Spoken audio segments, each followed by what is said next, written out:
শুভ নববর্ষ বন্ধুরা। তো সকাল থেকে আমি আজকে জানাতে পারিনি, এখন সন্ধ্যা হয়ে গেছে। তো সবাই কেমন আছো? আশা করি সবাই ভালো আছো।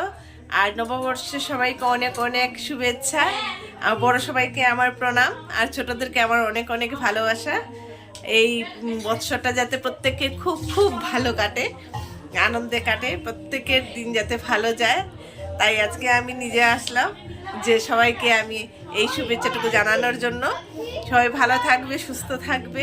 আর সকাল থেকে একটুখানি ভালো ছিলাম, আর বিকেলের দিকে শরীরটা আমার একটু একটু খারাপ করছিল, তাই আজকে আর কোনো রিলস বানাতে পারলাম না, কোনো শর্ট ভিডিও বানাতে পারলাম না। সরাসরি আপনাদের সামনে চলে আসলাম।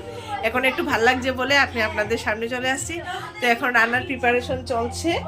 তো দুপুরবেলা সেরকম আমি খেতেও পারিনি, শরীরটা ভালো ছিল না বলে। তো রান্না বান্না করি, সবাই পাশে থেকো আমার, আর আমাকে একটু সাপোর্ট করবে, আমি যাতে একটু এগোতে পারি। সবার ভালোবাসা থাকলে আমি অবশ্যই এগোতে পারবো। টাটা বাই বাই সবাইকে, সবাই ভালো থাকবে, টাটা।